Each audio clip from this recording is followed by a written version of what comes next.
What's up guys, BriarRabbit here. Today I want to talk about the Sony E3 presentation. So you'll notice that there's no gameplay footage on this one. That is because Sony had a lot of technical difficulties, partially on Sony's end, partially on Twitch's end, so the video footage that I captured really wasn't that usable. So I'm just going to talk about the stuff I saw, really point out the stuff that I found that was pretty important, and at the end of the video I'm just going to give you an overall kind of feel for how I thought the presentation went. So the first thing they talked about was Destiny. That was really exciting. I think that Destiny is one of the most exciting games that's coming out in 2014, actually by a long shot.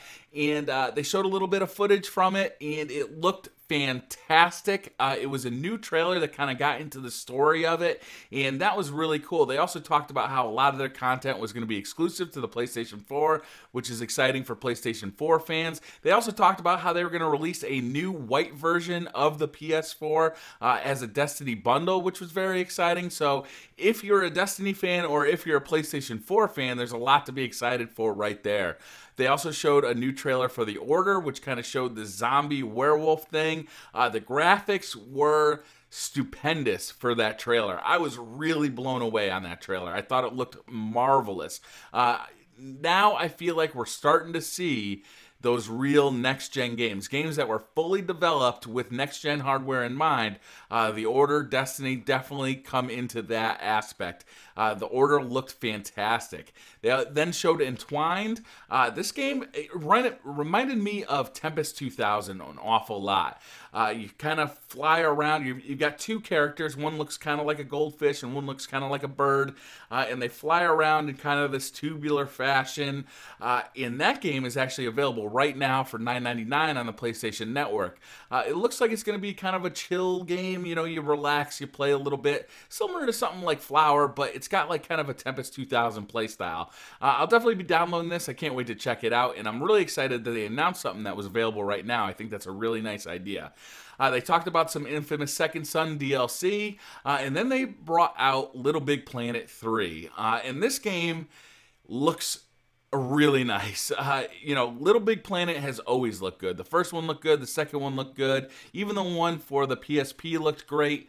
But this one really looks good. The textures are super detailed.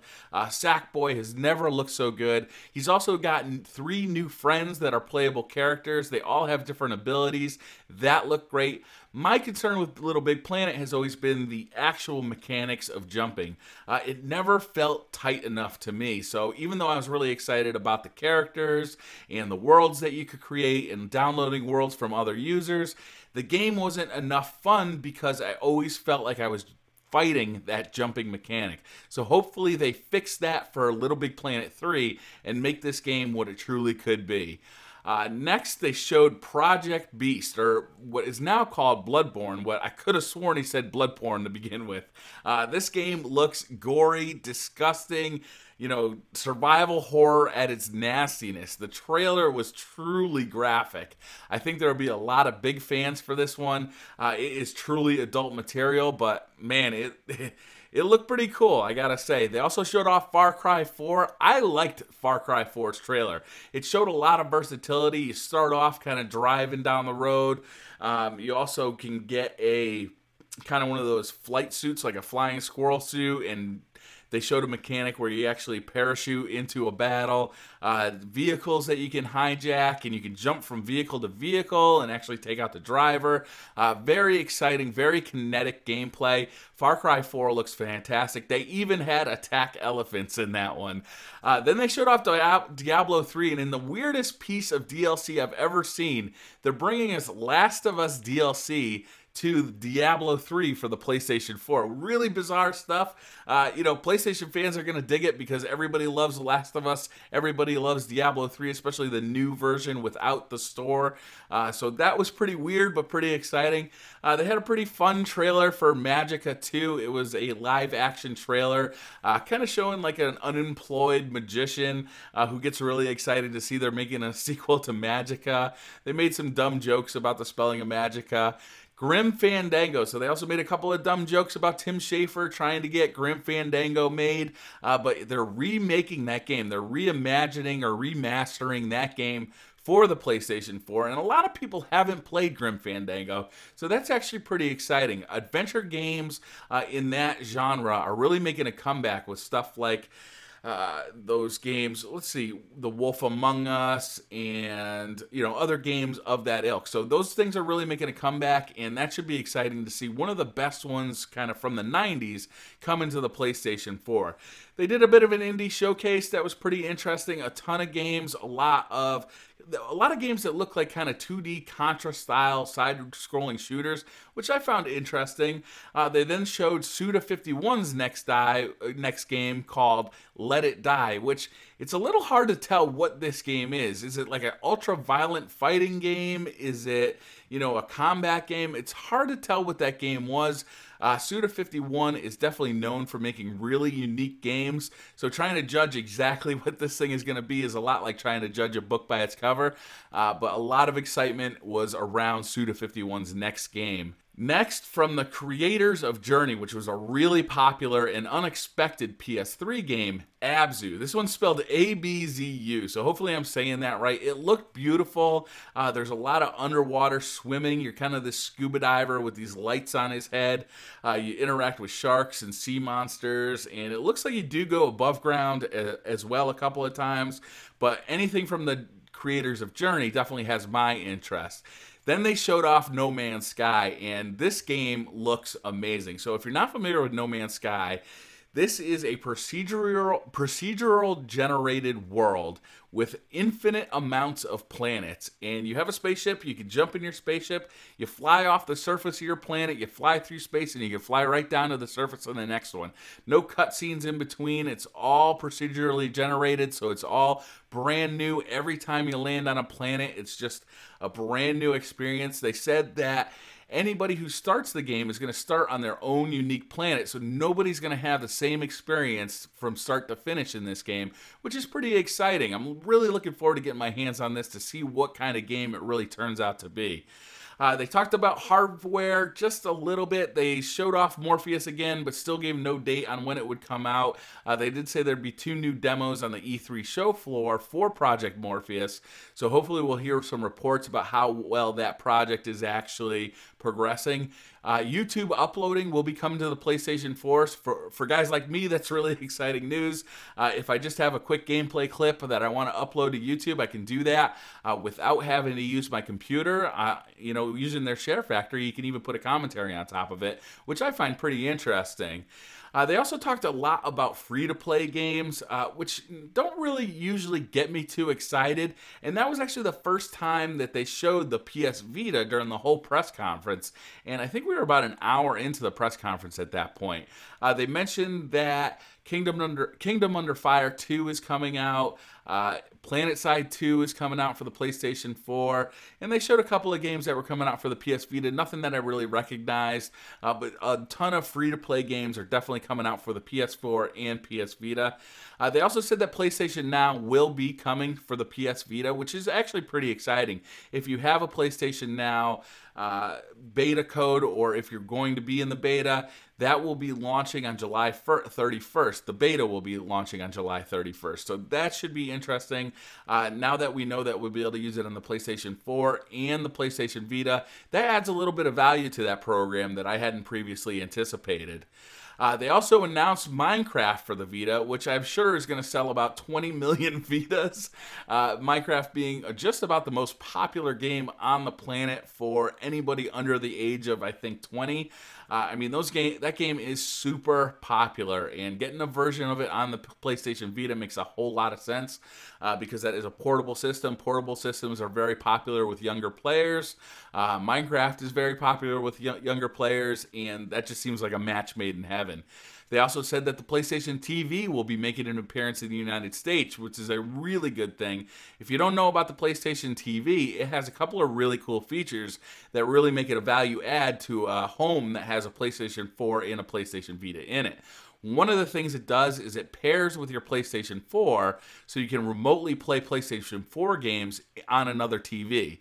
That's a real nice feature. It also plays your PlayStation Vita games on a TV. I think that's the only way to play PlayStation Vita games on a TV right now.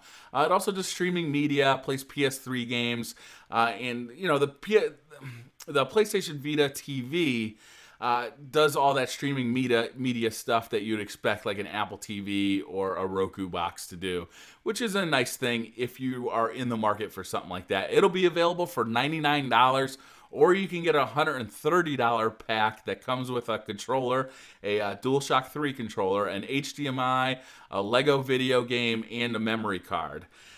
They also talked for a very long time about PlayStation original programming, specifically a program called Powers that's going to be coming out on PlayStation Live. So if you have a PlayStation Plus, if you have a PlayStation Plus subscription, this holiday season, this show will come out.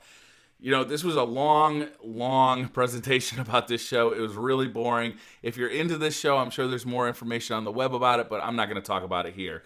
They also, in conjunction with the original programming stuff, announced that there's going to be a Ratchet and Clank movie coming to theaters, which was surprising. And it's, you know, it's a Ratchet and Clank movie. So I actually like the Ratchet and Clank games, but I watched the quick trailer for the Ratchet and Clank movie and I was not impressed at all. So we'll move on. They talked about Last of Us Remastered.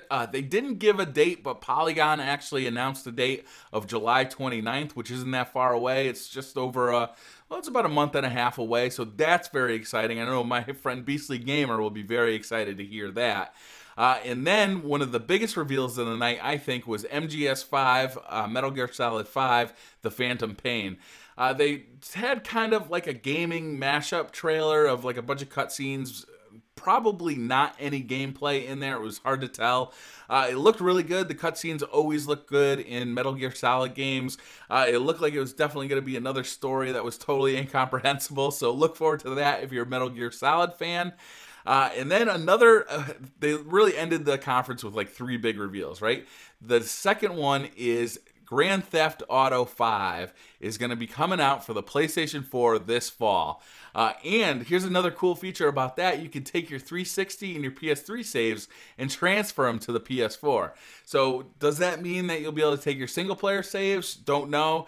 Probably what it means is you'll be able to take your online data, you know, all the stuff you've accrued over time playing the online portion of the game, and keep that with you when you move over to the PlayStation 4. Don't know if this is coming to the PC or the Xbox One yet. Sony was definitely very proud to be able to say this was coming to the PlayStation 4, and I'm sure Rockstar is happy about that too. They showed Batman Arkham Knight. That game looks stunningly good. The city just has never looked better. They showed a lot of him kind of gliding around with his cape, and then he gets into the Batmobile. The Batmobile is weird. It actually circle strafes. It can actually move left to right without turning. It's very strange, but the game looks like it's really a beautiful game, and it's made by Rocksteady. This is a Rocksteady Batman Arkham game, so I'm sure it's going to be good. There's almost no doubt in my mind. They finished off the show with Uncharted 4, A Thief's End, and that was really exciting. I have to be honest, though, I didn't get to see the trailer for Uncharted 4 because once again, the whole stream just kind of glitched out and it just kind of ended, which was unfortunate, but some other people were able to see, and I read on Twitter that Uncharted 4, A Thief's End was the final game they showed. I'm really excited for Uncharted 4. I'm not sure how the trailer looked. I bet it looked awesome because Uncharted games always look awesome, so I'm really excited about it. So what did I think about the entire E3 kind of presentation by Sony? Well, I thought it was a bit of a mixed bag. I liked the video games that they showed. You know, I liked that they showed Destiny. I thought it was really cool that they were bringing out a white PS4 to go along with Destiny. The Order looked fantastic. I was happy that they brought out Entwined day of the, you know, kind of the press conference to give you something to, you know, right after you're done watching the press conference, you can start playing right away. Then the other stuff was a bit of a mixed bag, kind of in the middle there. You know, Little Big Planet, I'm not so sure about. Far Cry 4 looks great. Diablo 3 getting Last of Us DLC, whatever. And then there was that kind of long lull where they were showing like indie games. They were talking about PS Vita. They were talking about their new TV show, Powers. You know, it was kind of this long, boring section. And throughout the entire presentation, they seem to be running into one technical glitch after another. There seem to be miscues in audio going off. There seem to be problems with their stream. There seem to be all sorts of kind of issues. It was kind of funny because at the very end, when they were doing the Batman Arkham Knight stuff, they actually show Scarecrow and they kind of pretend that the screen is bugging out and like lasers are firing into the crowd. But it was kind of hard to tell because they'd have so many technical issues all night. Is this a technical issue or is this part of the presentation? It was a little weird to tell. But overall, I'm excited with the games that are coming out. I think compared to the Xbox One presentation, Microsoft's presentation, I liked how Microsoft really focused on games. But I was actually more excited about the games that Sony was talking about. Even though their whole presentation wasn't games, the games that they did talk about, I was more excited about. You know, Uncharted 4, GTA 5 coming to the PS4, Batman Arkham Knight, Last of Us, Destiny, The Order. You know, all of this stuff really was exciting. So I think that the Sony presentation, while it wasn't as polished and it wasn't as focused as the Xbox One was, I was more enthusiastic about what they were actually announcing, even though they had these kind of technical issues and these kind of long, slow parts throughout the presentation. So that's going to wrap up this video, guys. Thank you very much for watching, and I'll see you guys next time. Bye.